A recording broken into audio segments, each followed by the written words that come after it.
तो last session में हम लोगों ने पहला प्रोग्राम रन करके देखा था। ठीक है, फर्स्ट प्रोग्राम हमने नोटपैड से देखा था और एक क्लिप से भी देखा था। लेकिन जो हमारा पहला प्रोग्राम था उसमें मैंने आपको कुछ भी एक्सप्लेन नहीं किया था, सिवाय कि ये लिखने से हेलो प्रिंट हो जाएगा। ठीक है, तो धीरे धीरे बारी आएगी सारे कीवर्ड्स को समझने की कि क्या क्या प्रोग्राम में लिखा गया है, क्लास क्या होती है, मेथड क्या होता है, स्ट्रिंग क्या होता है, स्टैटिक क्या होता है, मेथड क्या होता है, सब कुछ समझ में आएगा आपको। लेकिन फिलहाल के लिए तो हम ये सिंटेक्स को अपने दिमाग में रख के आगे बढ़ेंगे। ठीक है, अब आज हम लोग ये समझ लेते हैं कि जो प्रोग्राम हमने कल बनाया था वो इंटरनली किस तरीके से चलता है। ठीक है, तो उसके लिए बेसिकली आपको समझना पड़ेगा जावा आर्किटेक्चर।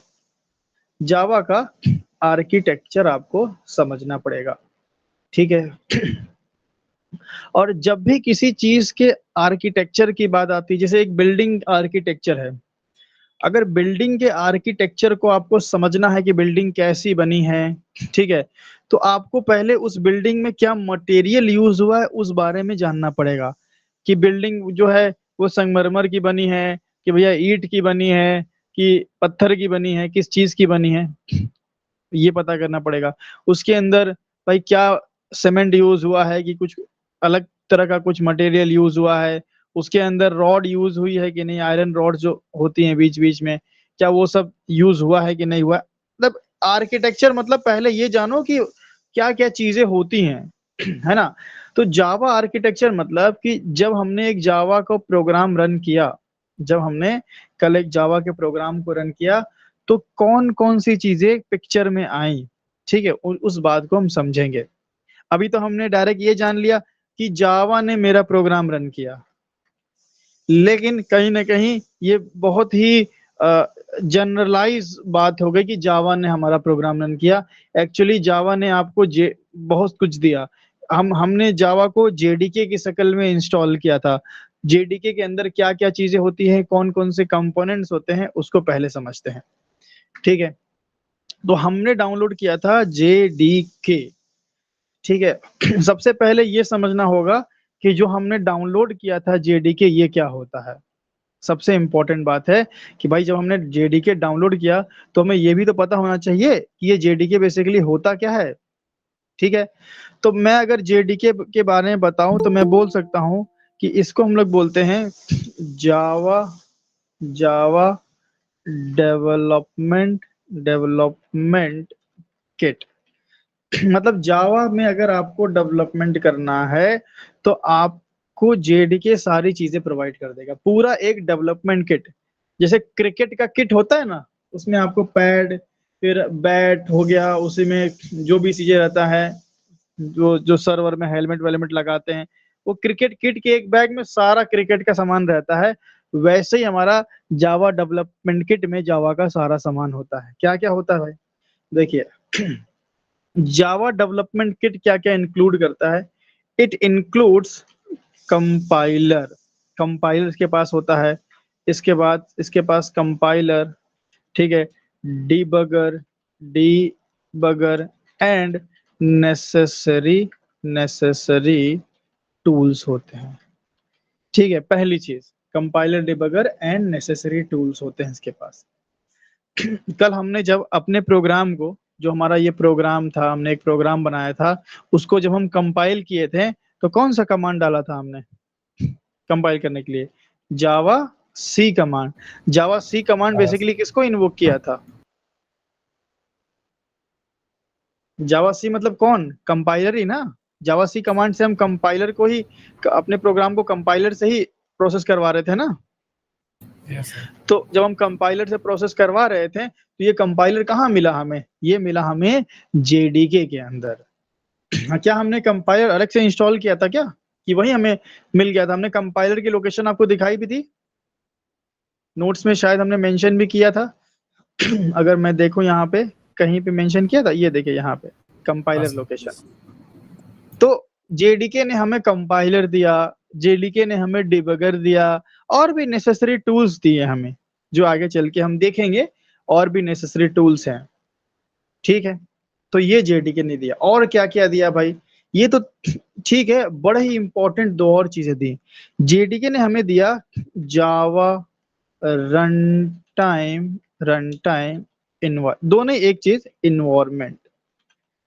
तो जेडीके एक पूरा डेवलपमेंट किट होता है जिसके अंदर आप कंपाइलर समझते हो, डिबग करना होगा तो डिबग करेंगे, नेसेसरी टूल्स में और भी चीजें होती हैं जैसे डॉक्यूमेंटेशन वगैरह जनरेट कराना, वो सब चीजें पूरा डेवलपमेंट किट में होती है। और दूसरा, जेडीके हमें जावा रन टाइम इन्वायरमेंट भी प्रोवाइड करती है। तो यहाँ पे अभी के लिए आप कंपाइलर समझते हो और डिबगर मतलब डिबग करना, कोड को क्या दिक्कत है वो समझना। तो ये आपको दो लाइन आई होप क्लियर हो गई होगी कि जेडीके क्या रखता है अपने पास।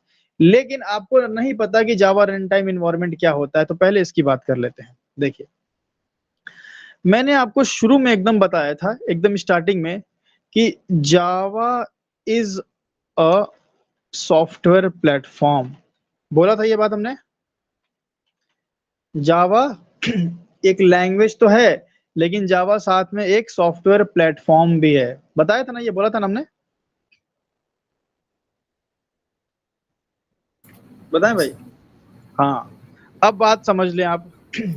जब आप सी के प्रोग्राम को आप मान लो कि विंडोज के ऊपर चलाते हो, मान लो ये आपका सी का प्रोग्राम है, ये है भैया आपका सी लैंग्वेज का प्रोग्राम। सी लैंग्वेज के प्रोग्राम को या सी प्लस प्लस लैंग्वेज के प्रोग्राम को जब आप किसी ऑपरेटिंग सिस्टम के ऊपर, मान लो ये ऑपरेटिंग सिस्टम है, तो किसी ऑपरेटिंग सिस्टम के ऊपर जब हम रन करते हैं, ठीक है, तो या मान लो कि हम विंडोज के ऊपर सी का प्रोग्राम लिख रहे हैं, विंडोज, ठीक है, विंडोज के ऊपर हम सी का प्रोग्राम लिख रहे हैं, तो सी लैंग्वेज के लिए Windows operating system as a run time environment काम करता है। मतलब मैं बोल सकता हूं कि for for C language, for C language OS is a run time environment, ठीक है, OS is a run time environment for for C language, OS is a runtime environment, is a runtime environment। क्या मतलब हुआ कि OS runtime environment है इसका? इसका मतलब ये हुआ कि C लैंग्वेज रन पूरा डायरेक्टली विंडोज के ऊपर चलती है या लिनक्स के ऊपर, या अब हम बोल सकते हैं कि C लैंग्वेज अगर आप चलाते हो तो वो डायरेक्टली हमारे ऑपरेटिंग सिस्टम के ऊपर चलती है। समझ रहे हैं बात को? ये बात समझ में आई? सी लैंग्वेज डायरेक्टली विंडोज के ऊपर चलती है।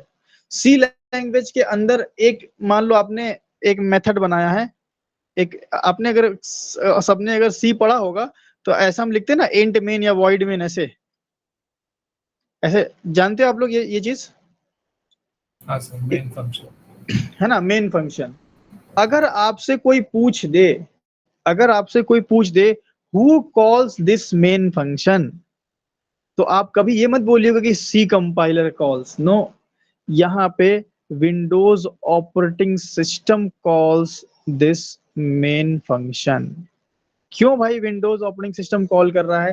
क्योंकि ये प्रोग्राम किसके ऊपर चल रहा है? For C language who is the run time environment? तो आंसर है ऑपरेटिंग सिस्टम। तो जब C language properly operating system के ऊपर चल रहा है तो सी का जो एग्जीक्यूशन स्टार्ट होता है वो ऑपरेटिंग सिस्टम ही करता है। समझ रहे हैं बात को? सी का एग्जीक्यूशन कौन स्टार्ट करता है? ऑपरेटिंग सिस्टम ही स्टार्ट करता है। कहीं ना कहीं यही वजह है कि C is a platform dependent language. अब भाई पूरी तरह से, भाई मैं पूरी तरह मैं इस विंडोज के ऊपर डिपेंडेंट हूँ, विंडोज के ऊपर ही चल रहा हूँ, विंडोज ही मेरे मेन को कॉल कर रहा है, तो कहीं ना कहीं सी लैंग्वेज हमारी प्लेटफॉर्म डिपेंडेंट हो जाती है, क्योंकि सी और विंडोज के बीच में कोई भी गैप नहीं है। सी और विंडोज के बीच में कोई भी यहाँ पे गैप नहीं है। For C language operating system acts like a run time environment, ठीक है, ये तो सी का केस ऐसा होता है। लेकिन अगर हम जावा की बात करें, जावा को अपने आप को प्लेटफॉर्म इंडिपेंडेंट बनाना था, ठीक है, जावा को भाई अपने आप को प्लेटफॉर्म इंडिपेंडेंट बनाना था। कैसे जावा ने प्लेटफॉर्म इंडिपेंडेंट बनाया अपने को, देखिए जावा ने क्या किया, जावा ये बात जानती थी कि अगर मैं विंडोज के ऊपर डायरेक्ट अपने प्रोग्राम को चलाऊंगा तब तो भाई दिक्कत हो जाएगी, मेरा प्रोग्राम ओएस डिपेंडेंट हो जाएगा। तो जावा ने क्या किया, देखिए कुछ ऐसा किया, ये मान लो विंडोज ऑपरेटिंग सिस्टम है, ठीक है, ये हमारा विंडोज ऑपरेटिंग सिस्टम है, ये थोड़ा सा मैं छोटा ही बना लेता हूँ, इतना बना लेता हूँ, ठीक है, ये मेरा विंडोज है, विंडोज ओएस, कोई सा भी ओएस एग्जांपल में आप ले सकते हो, मैं विंडोज ले रहा हूँ। सुने कि आज विंडोज पूरा बंद हो चल रहा है, क्रैश कर गया है, मालूम यस है आप लोगों सर, को न्यूज? यस सर, पूरा माइक्रोसॉफ्ट, हाँ, लेकिन अपनी तो तो चल रहे हैं। मेरा तो वैसे भी लाइसेंस नहीं है। तो विंडोज पूरा आग भी लग जाए माइक्रोसॉफ्ट तब भी कोई दिक्कत नहीं होगी। तो विंडोज ऑपरेटिंग सिस्टम के ऊपर, ठीक है, विंडोज ऑपरेटिंग सिस्टम के ऊपर अगर मुझे जावा को चलाना हो तो Java directly Windows operating system को as a run time environment use नहीं करती है, या किसी भी ऑपरेटिंग सिस्टम को as a run time environment use नहीं करती है। जावा क्या बोलती है कि देखो भाई, अगर तुम्हें मेरे प्रोग्राम को विंडोज के ऊपर चलाना है, देखो जावा की शर्त है, ये जावा का प्रोग्राम आपने लिखा, ठीक है, सी का प्रोग्राम आपने लिखा, आप डायरेक्ट विंडोज पे चला सकते हो, ठीक है, लेकिन अगर जावा का प्रोग्राम आपने लिखा, आप इसको डायरेक्ट विंडोज पे नहीं चला सकते। जावा ने बोला कि भाई हम अपनी लैंग्वेज को प्लेटफॉर्म इंडिपेंडेंट बनाना चाहते हैं, इसलिए हम डायरेक्ट विंडोज पे नहीं चलेंगे। हमने क्या किया है, हर ऑपरेटिंग सिस्टम के लिए अपना रन टाइम इन्वायरमेंट बना के रखा हुआ है, वो इंस्टॉल करो, हम उसके ऊपर चलेंगे, ना कि तुम्हारे ऊपर चलेंगे। तो जावा का प्रोग्राम विंडोज को as a run time environment use नहीं करता, बल्कि इसका अपना खुद का एक रन टाइम इन्वायरमेंट होता है। ये इसी को हम बोलते हैं JRE, Java run time, Java run time environment, in short हम इसको बोलते हैं JRE। समझ गए अभी JRE क्या होता है? तो JRE क्या है, एक रन टाइम इन्वायरमेंट है जो हमारे जावा के, जिसके अंदर ही हमारा जावा का प्रोग्राम रन होता है। तो जावा का प्रोग्राम डायरेक्टली विंडोज पे रन नहीं होता, बल्कि जावा का प्रोग्राम अपने खुद के बनाए रन टाइम इन्वायरमेंट पे रन होता है। समझ गए बात को? इसीलिए हमने शुरू में बोला था कि जावा इज अ प्लेटफॉर्म। तो हम क्या ये नहीं बोल सकते हैं कि ये एक पूरा का पूरा प्लेटफॉर्म बना दिया गया है विंडोज के ऊपर, जिसके ऊपर हमारा प्रोग्राम रन हो रहा है? बताएं, बोल सकते हैं ना? Yes, sir. तो भाई ये बात ध्यान रखिएगा आप कि यहाँ पे ये बहुत इंपॉर्टेंट बात है कि Java as a run time environment use करती है, ठीक, सॉरी, जावा खुद का रन टाइम इन्वायरमेंट यूज करती है, ना कि विंडोज को as a run time environment. ठीक है, सी वगैरह में क्या होता था, C++ में वो विंडोज ऑपरेटिंग सिस्टम को ही as a run time environment use करते थे, इसीलिए डिपेंडेंट थे। अब ये भाई, अब ये अपने इन्वायरमेंट पे रन होती है, ये इसकी अच्छी बात है। ठीक है, तो ये रन टाइम इन्वायरमेंट कहाँ मिलता है? यही रन टाइम इन्वायरमेंट JDK के अंदर मिलता है। तो JDK के अंदर क्या मिल जाता है? कंपाइलर, जो जावा को एक हाई लेवल लैंग्वेज को लो लेवल में कन्वर्ट करेगा। डीबगर, जो प्रोग्राम को डीबग करने में यूज होता है, नेसेसरी टूल्स प्रोवाइड करता है। ठीक है, साथ में JDK के अंदर हमें जावा रन टाइम इन्वायरमेंट भी मिलता है, जिसके अंदर ही हमारा प्रोग्राम रन होता है। समझ गए JDK के कंपोनेंट्स? ये सारे बात क्लियर हुई? Yes, sir. ठीक है, अच्छा, ये बात अगर आपको क्लियर है तो मैं यहाँ पे लिख देता हूँ कि जावा जावा या फिर ऐसे लिख देता हूँ कि जावा प्रोवाइड्स एक कैसा कलर आ रहा है यार, Java provides own platform called JRE। ठीक है, ये ध्यान रखिएगा। चलिए पहले मैं इसका स्क्रीनशॉट ले लेता हूँ और देन आगे की बात करते हैं, या फिर अभी रुक जाते हैं, इसी में हम बताएंगे आपको। ठीक है, अच्छा, अब बात कर लेते हैं कि थोड़ा सा JRE की बात कर लेते हैं, JRE। ठीक है, JRE तो JRE क्या है भाई? जावा रन टाइम एनवायरनमेंट। ठीक है। अब JRE के अंदर भी तो कुछ ना कुछ होगा भाई। तो JRE के अंदर क्या होता है, एक प्रोग्राम को रन करने के लिए क्या चाहिए? एक प्रोग्राम को रन करने के लिए क्या इनबिल्ट लाइब्रेरीज की नीड पड़ेगी? बताएं। Yes, sir. तो ये क्या करता है, यहाँ पे इट कंसिस्ट स्टैंडर्ड लाइब्रेरीज, जो प्री डिफाइंड कोड होते हैं वो सब इसमें मिलेंगे, लाइब्रेरीज। ठीक है। स्टैंडर्ड लाइब्रेरी, पहले से लिखे लिखाए कोड मिलेंगे आपको, पूरे लैंग्वेज का कोड आपको JRE के अंदर ही मिलेगा। क्यों JRE के अंदर मिलेगा? क्योंकि भाई JRE हमारे प्रोग्राम को रन करेगा, और प्रोग्राम को रन करने के लिए लाइब्रेरीज तो भाई कंपलसरी है। तो स्टैंडर्ड लाइब्रेरीज रखेगा, साथ में ये रखेगा जावा जेवीएम, जिसको हम लोग बोलते हैं जावा वर्चुअल मशीन। तो JRE के अंदर क्या होता है भाई? Standard libraries. ये तो आप समझ रहे हो कि भाई इनबिल्ट कोड होते हैं। ये JVM क्या है यार? अब इसको समझना बहुत इंपॉर्टेंट है। JVM इंटरव्यू में पूछता भी है JVM के बारे में। जैसे कि यहाँ पे सी लैंग्वेज के केस में रन टाइम इन्वायरमेंट कौन है? हाँ भाई, ऑपरेटिंग सिस्टम। हाँ, operating system run time environment, OS। ठीक है। तो यहाँ पे मेन फंक्शन को OS ही कॉल करता है।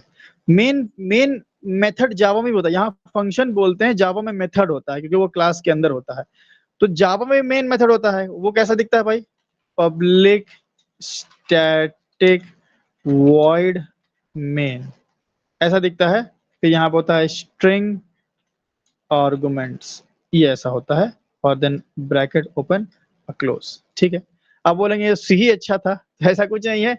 ये सिंटेक्स पे आपको जाने का टेंशन नहीं लेना है। ठीक है। जावा बहुत इजी लैंग्वेज है। इवन जावा के फीचर में ही ये है कि Java is an easy language. So tension नहीं लेना है बिल्कुल आपको इससे। ठीक है। तो ये हमारा ये आ गया। तो ये जावा का हमारा मेन मेथड है। अब सवाल ये है कि ठीक है भाई, आप विंडोज को as a run time environment use नहीं कर रहे हो, तो विंडोज तो हमारे इस मेन को कॉल नहीं करेगी। तो इस मेन को कौन कॉल करेगा? कोई ना कोई तो होना चाहिए जो हमारे मेन मेथड को कॉल करे और प्रोग्राम को स्टार्ट करे। सी के केस में ऑपरेटिंग सिस्टम करता था, जावा के केस में जावा रन टाइम इन्वायरमेंट एक वर्चुअल मशीन रखती है अपने पास, वर्चुअल मशीन, जिसको हम लोग बोलते हैं JVM, जावा वर्चुअल मशीन। ये क्या करती है जावा वर्चुअल मशीन? ये हम कह सकते हैं कि ये मेरे पूरे प्रोग्राम के कंट्रोल फ्लो को मैनेज करेगी। मतलब हम कह सकते हैं कि मेरे मेन को ये JVM ही कॉल करता है। तो ये JVM हमारे मेन मेथड को कॉल करती है। ठीक है। तो जैसे हम जब प्रोग्राम रन किए, तो प्रोग्राम को कंपाइल जब किए तो कंपाइलर का यूज हुआ, वो JDK से मिला। मेरा प्रोग्राम रन होते समय जो इंटरनल लाइब्रेरीज को यूज किया वो JRE से मिला, और जो मेरा मेन मेथड का एग्जीक्यूशन स्टार्ट हुआ वो JVM ने किया। तो JVM का रोल समझ में आया? JVM का रोल, यहाँ पे कई सारे इसके रोल हैं। इट इट डिफाइन या it manage overall control flow of a Java program. ठीक है, ये लिख देते हैं। Even it calls main method. तो JVM ही वो बंदा है जो हमारे मेन मेथड को कॉल करता है। समझ गए बात? तो अगर हमारा प्रोग्राम चल रहा है और हमें आउटपुट आ रहा है, कोई हमसे पूछ दे कि ये बताओ कि ये मेन मेथड को किसने कॉल किया, तो आप क्या आंसर करेंगे? JVM. JVM। फिर कोई पूछ दे कि अच्छा ये JVM कहाँ पाया जाता है, JRE के अंदर। ये JRE के अंदर पाया जाता है। फिर कोई पूछ दे ये JRE कहाँ होता है, JDK. JDK के ठीक। अंदर। तो हम ऐसा कुछ अगर डायग्राम बना दे तो गलत ना होगा कि भाई ये जेडीके पूरा सुपर सेट है, ये जेडीके है, जेडीके के अंदर ये जेआरई है और जेआरई के अंदर ये जेवीएम है, ये है। ठीक है, तो जेडीके के पास अपने सामान है जो हमने अभी लिख दिया है, नेसेसरी टूल्स, कंपाइलर, डिबगर वगैरह। जेडीके के अंदर जेआरई है, जेआरई के पास क्या है भाई, लाइब्रेरीज है और प्लस इसके पास जेवीएम है। और ये जेवीएम का काम सिर्फ कंट्रोल फ्लो मेन मेथड को कॉल करना नहीं है, और भी काम है, बाइट कोड को वेरीफाई वगैरह करना भी ये काम करता है। ठीक है, इतनी बात समझ में आई आप लोग को जितना हमने यहाँ बताया? ये Yes, इतनी बात। तो यहाँ पे हम जेआरई हो गया और जेवीएम। ठीक है, तो एक काम करते हैं, यहाँ पे इस तरीके से ऐसे कर लेते हैं और इसको नीचे ले आते हैं और यहाँ लिख देते हैं हम कॉपी करके जेवीएम। तो ये हो गया अपना जावा वर्चुअल मशीन। ठीक है, तो अब ये तो सीख गए कि ये तो जान गए आप कि भाई जेडीके के अंदर क्या क्या होता है और उनके क्या क्या यूजेस हैं, लेकिन ये कब काम करते हैं, कैसे काम करते हैं, इनको भी जरा हम थोड़ा सा समझ लेते हैं। देखिए थोड़ा सा मैं इसको एक पेज में आ जाए तो अच्छा रहेगा, नहीं हो पाएगा, चलो यहां से देखते हैं।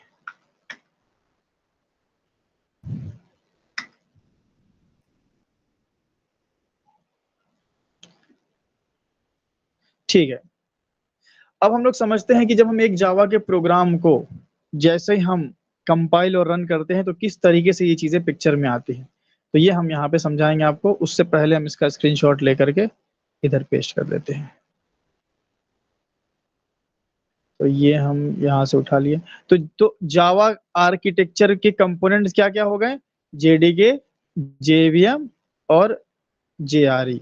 ठीक है, या जेडीके, जेआरई, जेवीएम, कैसे भी आप बोल लो उसको। ठीक है, इतनी बात क्लियर हो गई। अब आ जाते हैं, हम समझते हैं कि ये चीजें कैसे काम करती है हमारे प्रोग्राम के ऊपर। बहुत ध्यान समझिएगा।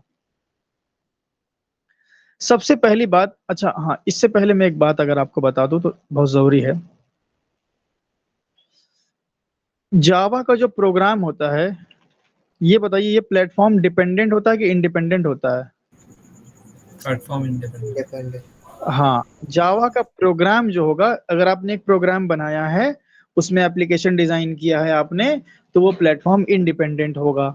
तो मैं लिख सकता हूँ कि it is platform independent. But जो JRE होता है, जावा रन टाइम एनवायरनमेंट जो होता है, दैट इज प्लेटफॉर्म डिपेंडेंट। अब ये क्या मसला है भाई, ये कैसे प्लेटफॉर्म डिपेंडेंट हो गया, है ना, सवाल है ना? तो इसका जवाब देखिए, आपने एक जावा का प्रोग्राम बनाया, this is your Java program. ठीक है, बहुत ध्यान समझिएगा, जावा प्रोग्राम। ठीक है, अब इस जावा के प्रोग्राम को अगर आपको मान लो इसको आपको विंडोज पे चलाना है अभी फिलहाल के लिए, अगर आपको इसको विंडोज पे चलाना है, तो क्या आप विंडोज पे डायरेक्टली चला लोगे या फिर आपको रन टाइम इन्वायरमेंट की नीड पड़ेगी? नीड पड़ेगी सर, नीड पड़ेगी रन टाइम इन्वायरमेंट की। तो विंडोज ऑपरेटिंग सिस्टम के लिए एक रन टाइम इन्वायरमेंट बनाया गया, एक रन टाइम इन्वायरमेंट बनाया गया जिसको हम लोग बोल सकते हैं विंडोज जेआरई। हालांकि ऐसे बोलते तो नहीं है, लेकिन विंडो स्पेसिफिक जेआरई बोल सकते हैं। तो आप बोल सकते हैं विंडो स्पेसिफिक जेआरई। अब सोचिए कि एक हम रन टाइम इन्वायरमेंट बना रहे हैं विंडोज के लिए, ठीक है, तो इसमें ऐसा कुछ कोड लिखा होगा ना जो विंडो स्पेसिफिक हो।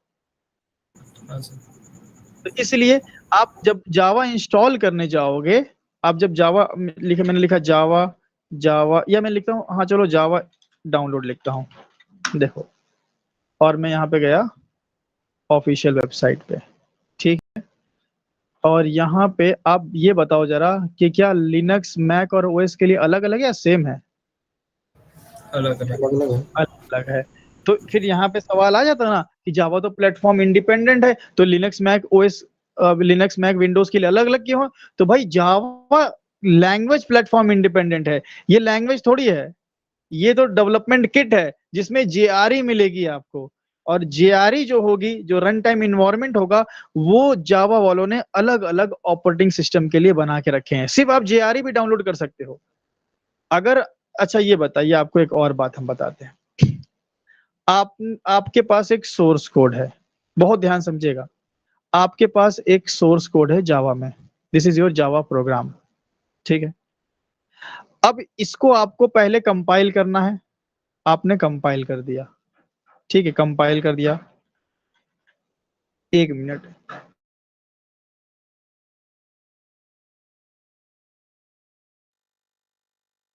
आपने इसको क्या किया, कंपाइल कर दिया, ठीक है। कंपाइल करने के बाद आप बताइए इस जावा, ये डॉट जावा का क्या बनेगा? Dot class. ठीक है, डॉट क्लास बन गया। अब बहुत ध्यान समझिएगा कि ये बताइए कि कंपाइल करने के लिए मुझे किसकी नीड थी? कंपाइलर की। कंपाइल करने के लिए मुझे किसकी नीड थी?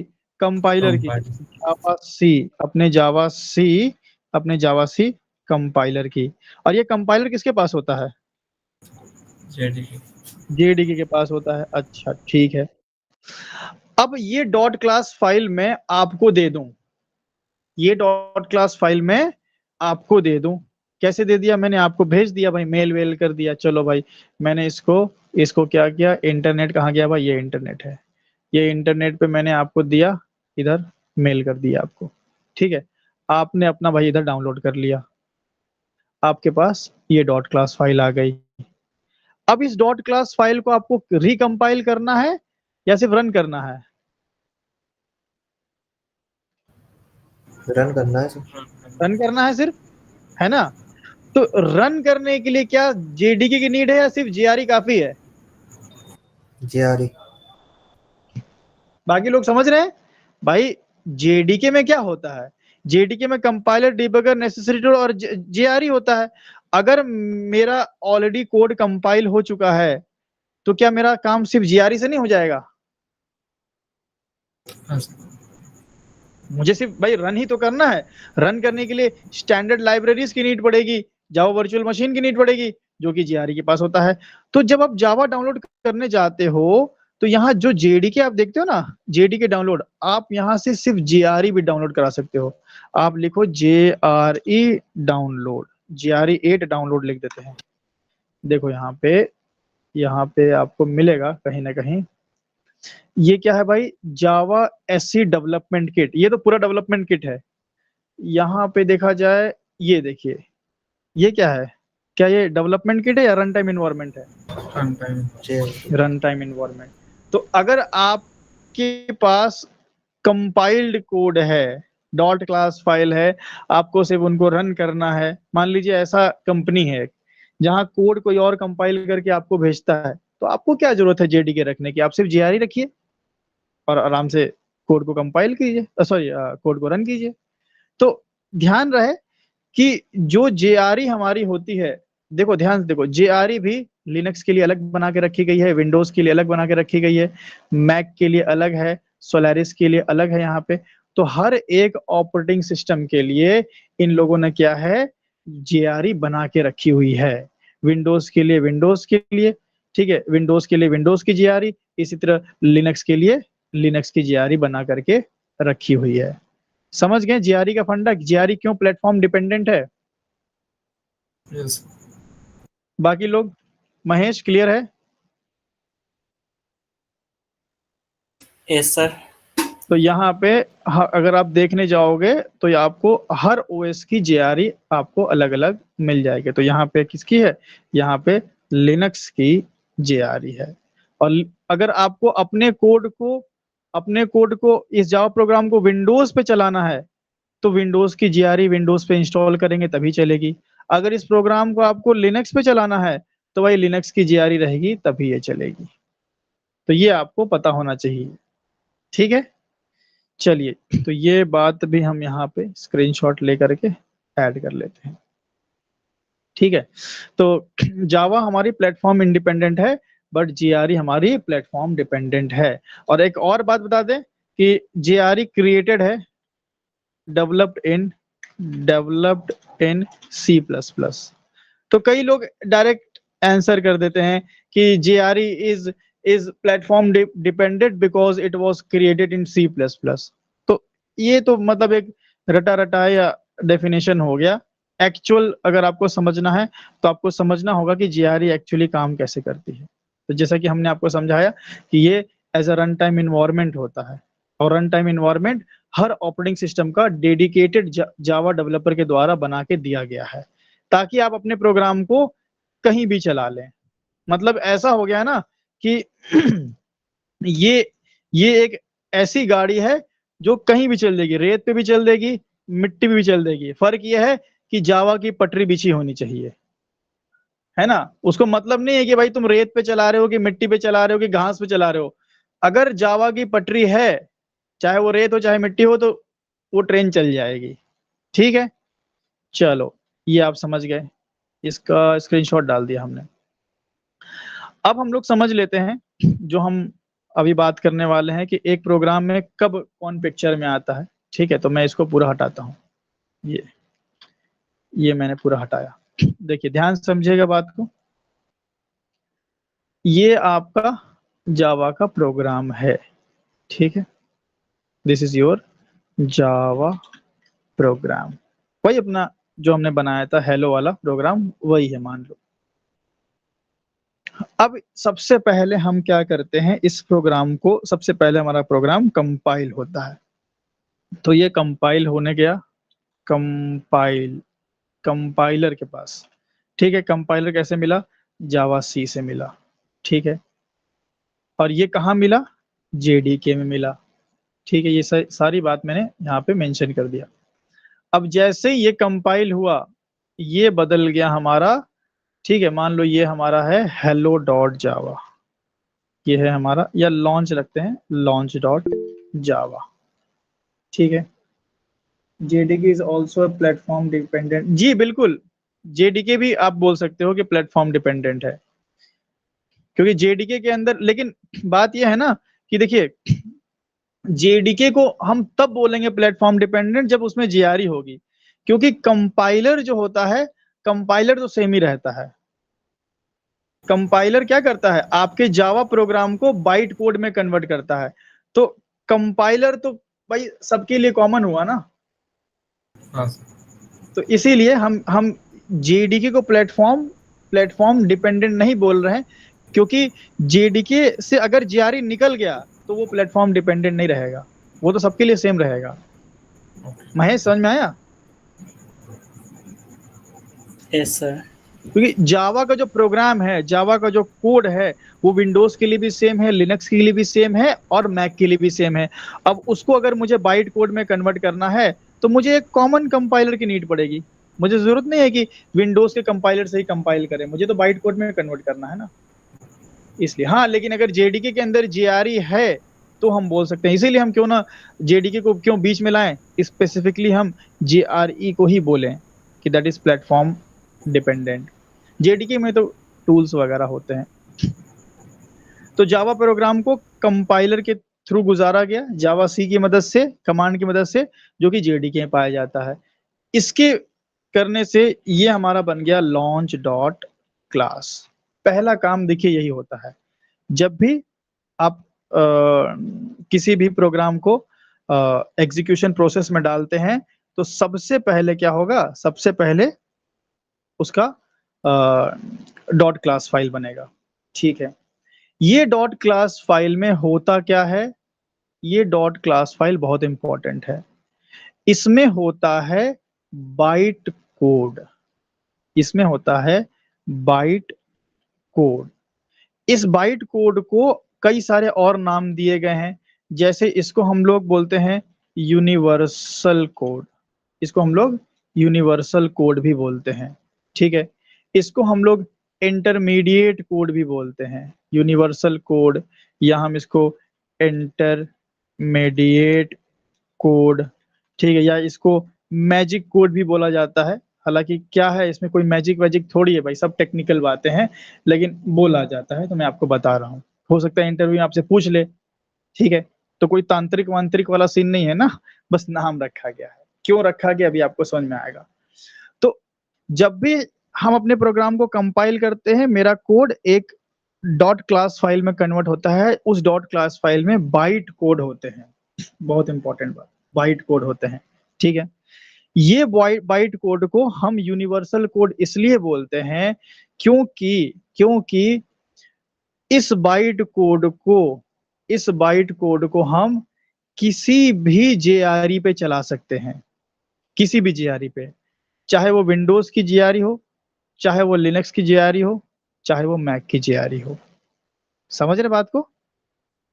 किसी भी जेआरई पे इसको हम चला सकते हैं। ये इसका, इसीलिए इसको हम बोलते हैं कि ये, इसको यूनिवर्सल कोड बोला जाता है। तो मान लो इसको हम लेकर के गए, इसको हम लेकर गए कहाँ पे, यहाँ पे विंडोज की जेआरई के पास। This is your Windows JRE, ठीक है। थोड़ा बड़ा कर लेते हैं, ठीक है। अब भाई विंडो पे क्या है, तो विंडो की जेआरई में रन होगा ना, बताइए। समझ पा रहे हैं बात को? यहां तक क्लियर है इतनी बात? हाँ सर। तो ये बाइट कोड में कुछ ऐसा कोड होता है जिसको जावा समझती है, जिसको जावा समझती है।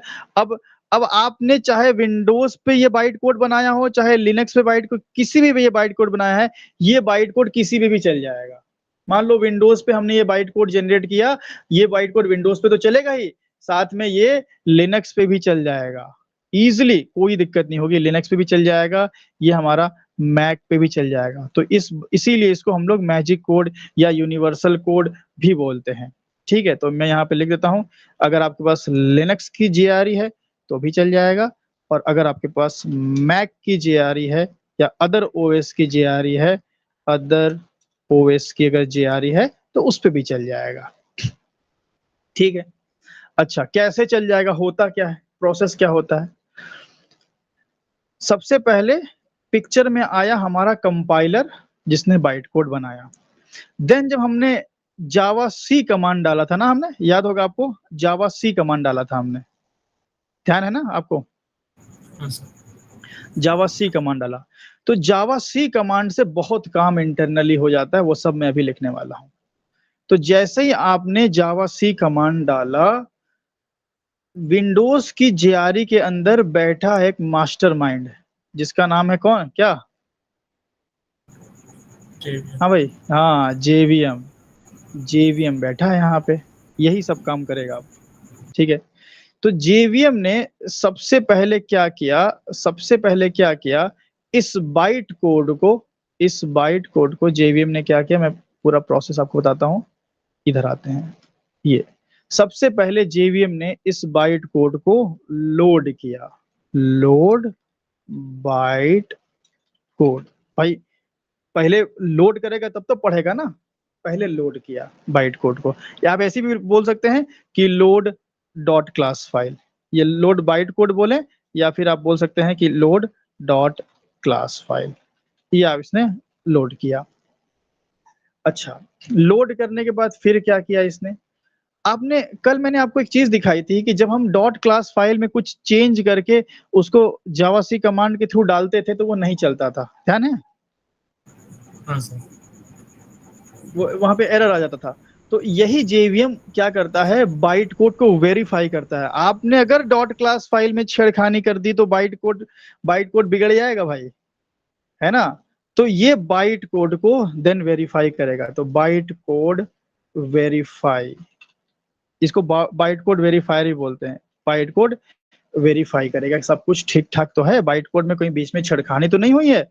अगर सब कुछ ठीक रहेगा तो यही जेवीएम क्या करेगा, यही जेवीएम इस बाइट कोड को इंटरप्रेट करेगा, देन इंटरप्रेट इंटरप्रेट करेगा।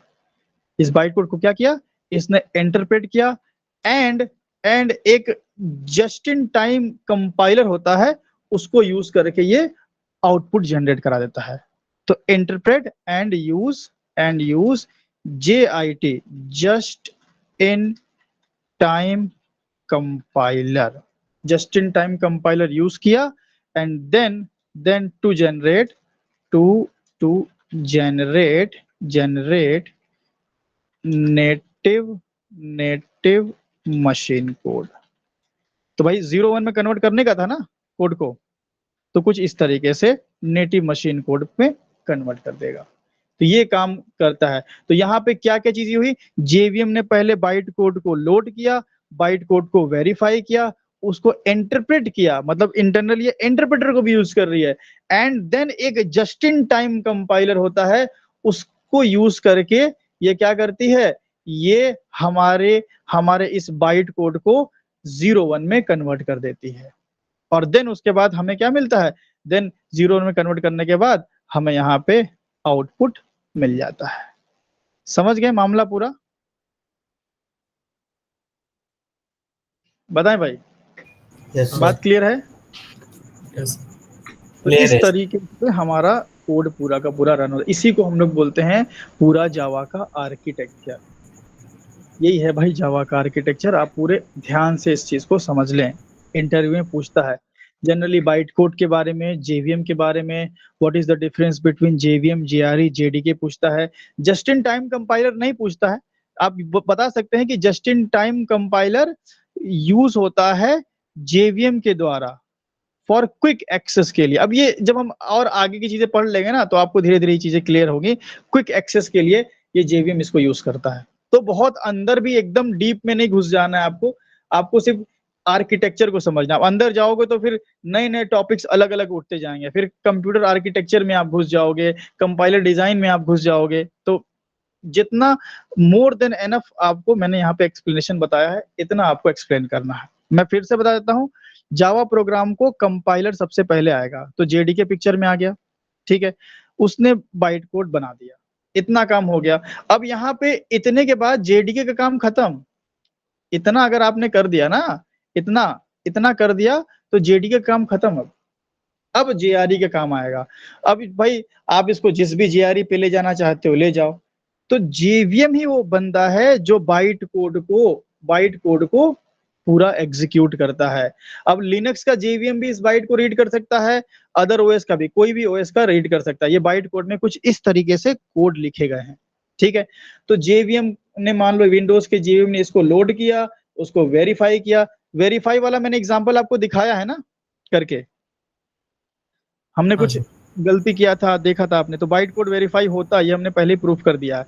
बाइट कोड वेरीफाई हुआ और उसके बाद फिर क्या हुआ, जेवीएम ने उसको इंटरप्रेट करके जस्ट इन टाइम कंपाइलर की मदद से 0-1 में कन्वर्ट कर दिया। लो भाई आपका कोड 0-1 में कन्वर्ट हो गया, देन आपको आउटपुट मिल जाता है। So this is complete Java architecture.